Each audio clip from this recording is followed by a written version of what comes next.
Welcome back. Now, Namibia has been grappling with a disturbing and silent crisis in the rising rate of male suicide. Now, beneath the surface of strength and resilience that society often demands from men lies a struggle with unspoken trauma, addiction, identity, and mental health.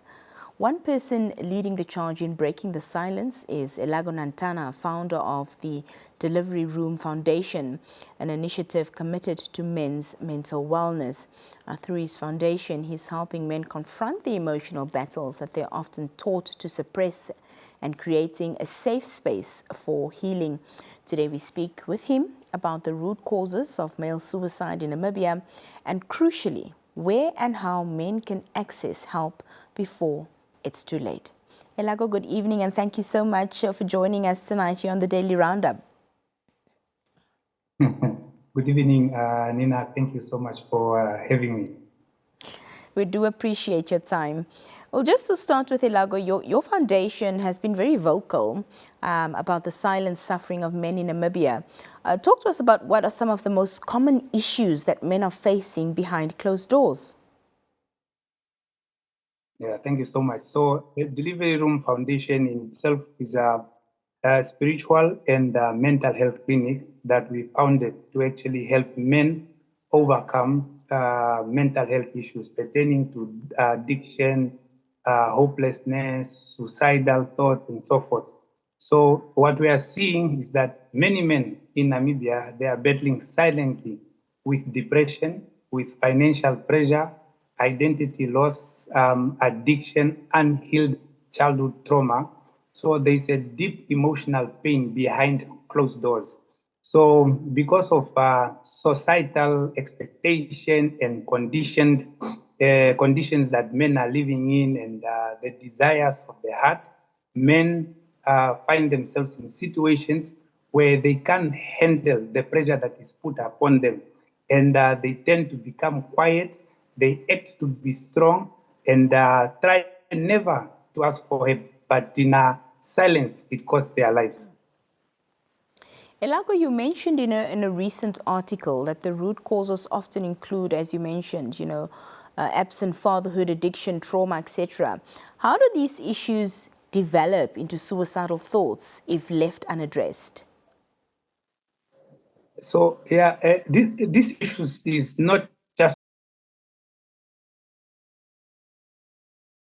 a universal thing, and we also are not left out of the problems that we are facing currently. So, if you have to look how boys have grown up, even in our generation growing up, we were just healing from apartheid. Our fathers have been in war, they went to fight, and they have seen their friends die in battle, and there are all these things that our parents went through. But when we were born, our fathers and parents did not go through any counseling or any psychological help. And it also over to their children. And then the boys who grew up also now with fathers or fathers who were absent. They are present fathers, but absent in heart, in mind, in soul, in spirit. And fathers that are not there, this in itself destroys the young man or the boy, because now there is now no father or emotional guidance. Now, people like that often feel abandoned or unworthy. Many take alcohol to keep, just to cope. So they try by all means, they try so much to maintain the main status that is set up or that is conditioned. And over time, you find out that shame builds up. If there's no father in their lives, they fall into shame that other people are talking about their fathers, or they are seeing movies of people with their fathers, but now they are unable to stand up and say, no, my father was the one who taught me life, or my father directed me this. And then without that now, shame falls in. They fall into a mental state where failure also start building up. So they start seeing themselves as products of failure, of failure. And then without a space for them to come through, or somebody to direct them, or somebody to come and help them out, they start feeling hopeless.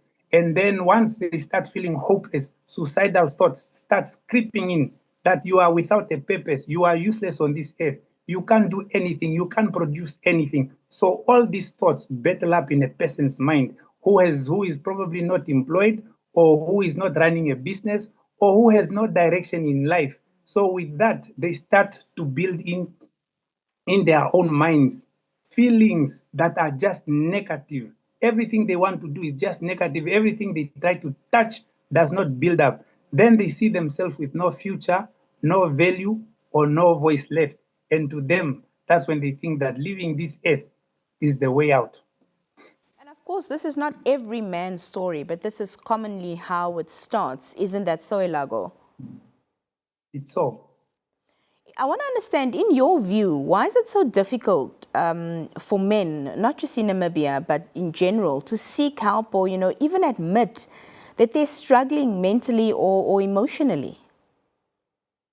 In most cases, it's a cultural thing, and it's how men were also raised from a very young age. So from a very young age, they were already told that you are a man. Men don't cry. Men don't show emotions. Men are strong, and men, you have to man up all the time. So things like this, when men grow up, they grow up hiding pain. They grow up living in silence. Even though something happens to them, they will not speak up. Sometimes people think that it's only women that get molested, but men also get molested, and they hide it within themselves for a very long time. And when they hide it, it's because they don't want to be judged. If they open up, they have that fear that builds up from whatever it is that happened to them growing up. Yeah. So they believe that, no, I'll find a way. I don't need to seek for help. I don't need counseling. They are afraid to be seen as weak. And even by their family members, when family members look at them and ask, are you okay? They will always say, yeah, me, I'm okay. There's nothing wrong with me. But this is the narrative or the mindset that we want to change, for men to know that God has given us eyes and tears for a reason. That once you cry, it will help you remove that pressure that is inside of you. Let's talk a little bit about the statistics. Do we have any recent data or trends, or do you have, that you can share with us on male suicide in Namibia, and how alarming this current situation really is? Yeah, so in the financial year of 2023 to 2024, it was reported around 542 cases of suicide, whereby in the 542, 449 of those cases were men. And as men, it says that it's men ranging from the age of 5 to 103. So 5 being a young boy that commits suicide, and also an old man in the ages of 103 committing suicide. And also this year's statistics that also just came out from January 2025 to March, it has been reported that there is an alarming amount of 124 people who died by suicide just in Namibia. And in that 124, 108 of the 124 are men. So that is alarming, because when we look at this, it shows that 9.7 men out of 100,000 people are committing suicide. And in Africa, we are registered or recorded as the 4th in Africa, and globally, we are rated at the 11th country globally in the world. So per 100,000 people, it's an alarming amount that we are looking at. Elago, talk to us about some of the real stories or patterns that you've witnessed through your work at the Delivery Room Foundation that highlighted the urgency of mental health support for men. Okay, so there are patterns, and even when men come at the foundation, some of them, their stories are always similar. And we've had when men comes in, they will probably say that if it wasn't for us to meet you today, I would have ended my life. tomorrow I will not be existing. Some will come that, I lost my job and I've been living this kind of lifestyle. Now I can't afford this lifestyle. I don't see any purpose anymore because his whole life purpose was rooted to a job. Others will come and they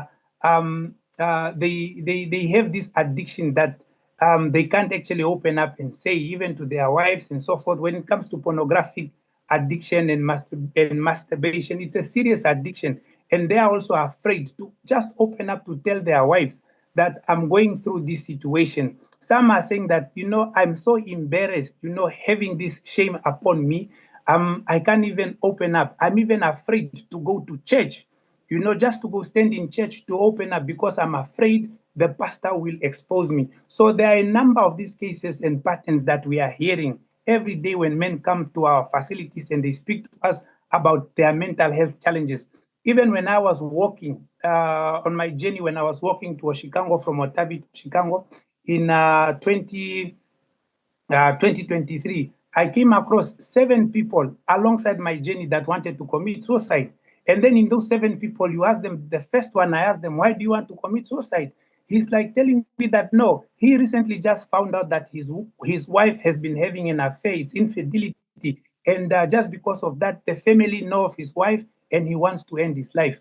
The other man that I met in Ohangwena region, he was very tired because of $20. For him, he said he just wants $20 to buy airtime. And there's no way. For 3 months, he was searching for $20. And he's saying he's tired just looking for $20. And he wants to end his life because of that. So you encounter many people alongside your journey. And then throughout all these journeys, the common problem that the people are saying, it's the same. It's economical, and it's also a lack of purpose. And that's the pattern we've picked up, that they always say that it's either I don't see myself valued by my family, they don't understand me, or I lost my job, I can't afford my lifestyle. Those are patterns that we find. Financial stress is always very, very high up on the list. I want us to talk about, Elago, outside of the Delivery Room Foundation, where men in crisis can actually go for help, because I think there's a big, big gap concerning that. So could you list perhaps both, urban and rural mental health resources or organizations that offer support? Okay. So it is very important to understand that there is public facilities and there are private facilities. Private facilities, one can access psychologists and all these people that have registered institutions that are ready to help. Let's say even if you are in Window, there are private facilities that are open, their doors are open, you need a medical aid, and there are counselors out there that are able to help you. But in most cases, the free or open institutions that are there that are able to help you 24 hours. You can start with the hospital itself. So all hospitals, they have a psychologist who's even on call. If you visit them, and if you visit any hospital and you think that there's no one at that time, there's always somebody who's ready to answer you. We are looking at the Lifeline Childline Namibia. Their offices are ready. They have a 24-hour toll line. We're looking at even the Be Free also has opened up for the youth, for young people to come through.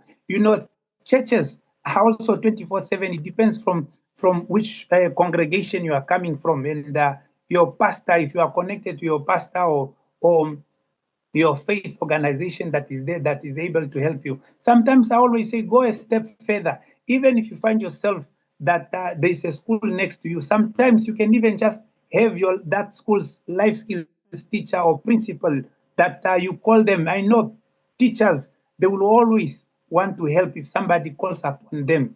In the rural areas, it's the same thing. Mobile clinics, hospital, nurses, some of these people are trained profession. They know the signs, the flags that this person is suicidal, he's not ready, he's weighed out and so forth. Churches are always open. The Namibian police, These are institutions that are set there. So even from our end, if somebody calls and they are not in our reach, the first office we call sometimes is the police to reach out to this person. Because even with the police, they are being trained on mental health first aid, approach to any person who finds themselves in such situations. Well, outside of the mental health experts and, health professionals, the average person sometimes also wants to help but doesn't know how. So what advice would you give to, family, friends, colleagues, partners who notice a man close to them, is struggling? Yes, and here we always try to tell people to educate themselves sometimes. Sometimes let us seek for more knowledge. Let us understand what is mental health. Because people think mental health is the disorders that are there, like bipolar, schizophrenia, being delusional, and so forth. So they think that is what mental health. It's all about word 16. So mental health has nothing to do with somebody being crazy. Mental health is all just in thoughts. So this is what we want people to understand, that mental health is a psychological, physical, and just the well-being of an individual, cope with emotions, family, and any individual. They must train themselves to help the next person. It's like we all know that if somebody is going through something and you meet someone who's going through something, what is the first word that you can tell this person or speak to this person? So we always urge people to be compassionate. When you speak to someone, speak with them with compassion, empathy. Don't speak to them to correct them sometimes. When somebody comes with a problem, be in a position to listen. When you look at them, see that it is not okay with them, but you have to remind them that they are not alone.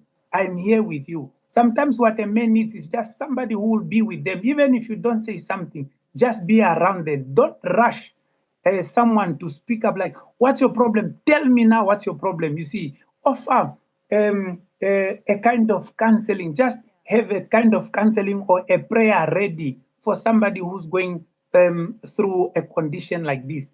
You see, have a number in your phone ready. If you know you can't help that person, have somebody on speed dial that this is our family pastor, family counselor, somebody that we know we can call 24/7, is able to answer the call and give us answers.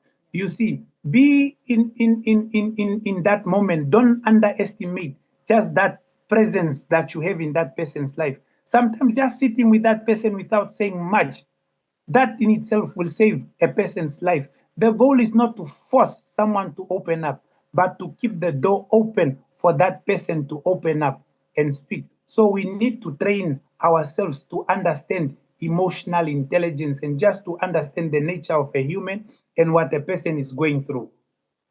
Well, that was some really good advice. Elago, unfortunately, we're out of time, but I really do appreciate you being with us this evening, and thank you so much for joining us. Thank you so much, Nia. That was Elago Nantana on the line speaking to us there on